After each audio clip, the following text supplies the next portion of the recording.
folks, I'm Christiana Gaudet, and I am here today to show you the Celtic Lenormand. This is a very exciting deck. The art is by Will Worthington, and I think he is one of the greatest pagan artists of our time.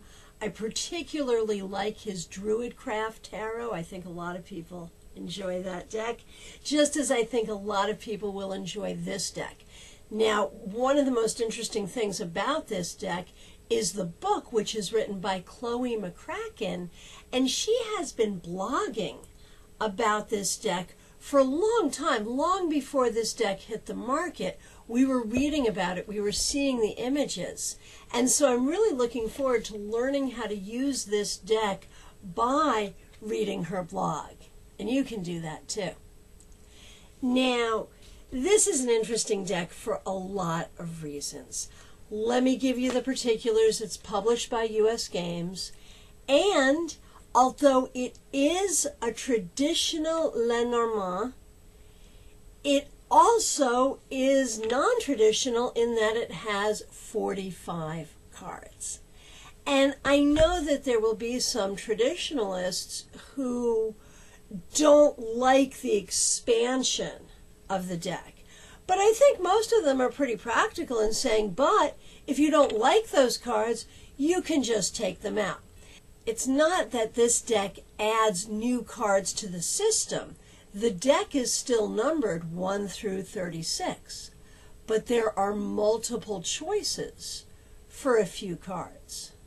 We'll take a look at that in just a minute.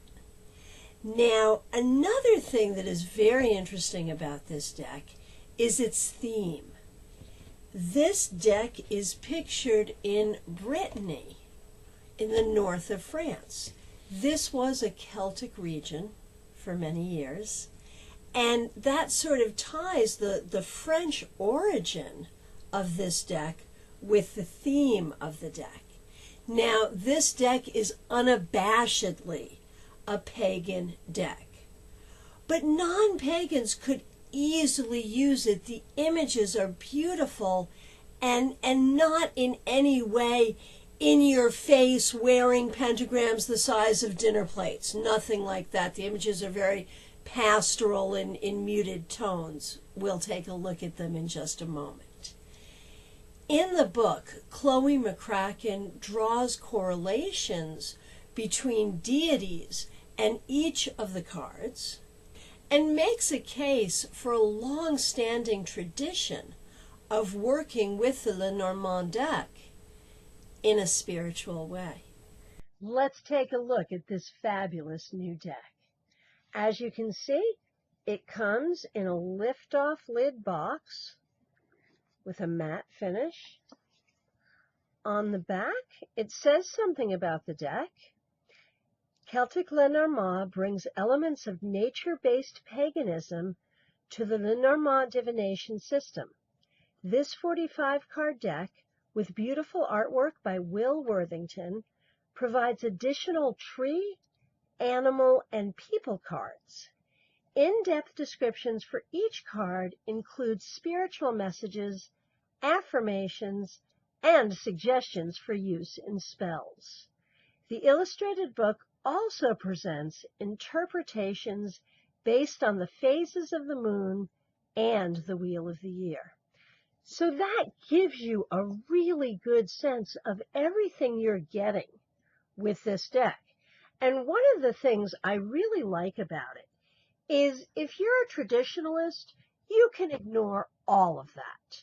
You don't have to think about the wheel of the year, the phases of the moon, or the deities. You can simply read the cards as you normally would, and you can choose the cards you want to use. You can choose your favorite of the people cards, of the animal cards, of the tree cards. And that way, you're creating for yourself a personalized deck. So this is really very much a versatile deck.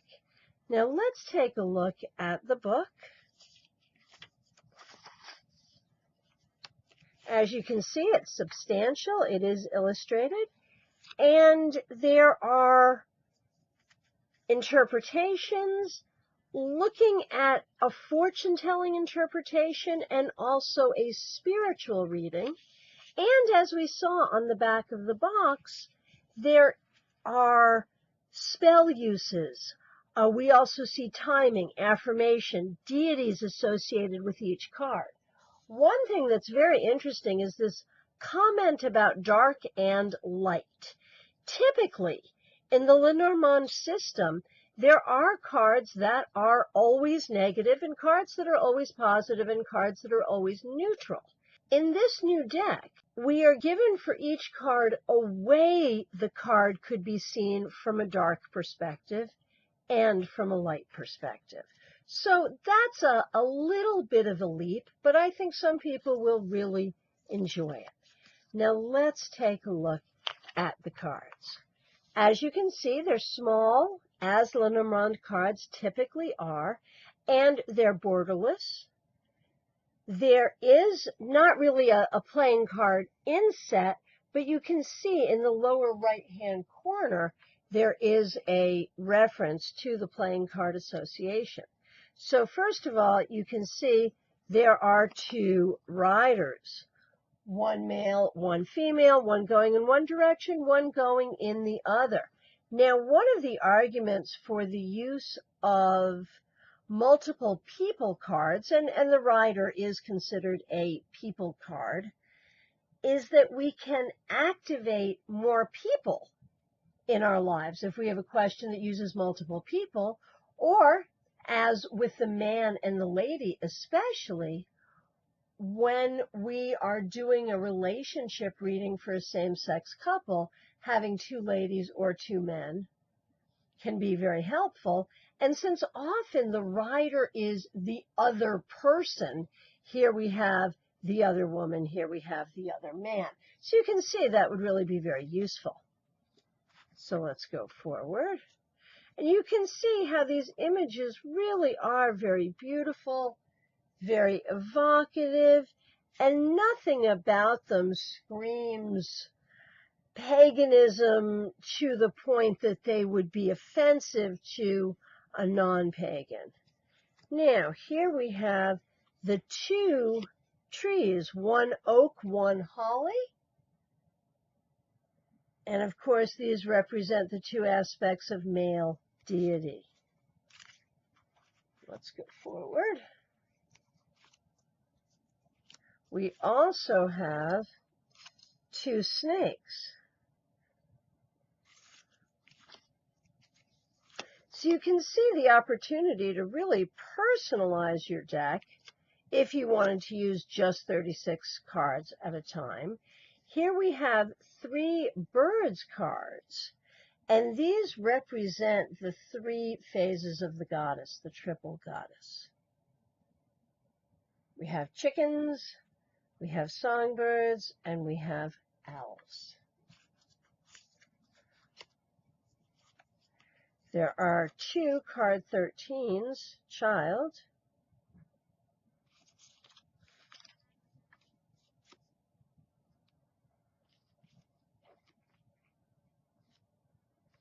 and you can see not every animal card has more than one. There is just one fox, just one bear.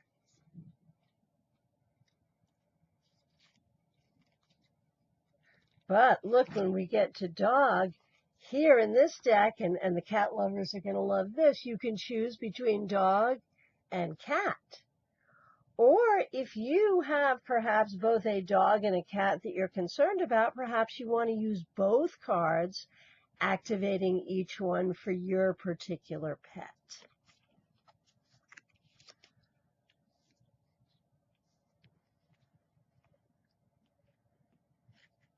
You can really see Will Worthington's style in this deck.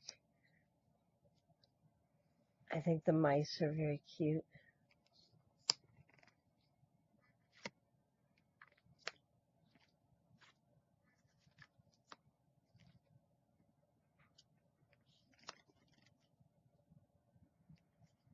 And here we have 2 choices for the man, 2 choices for the lady.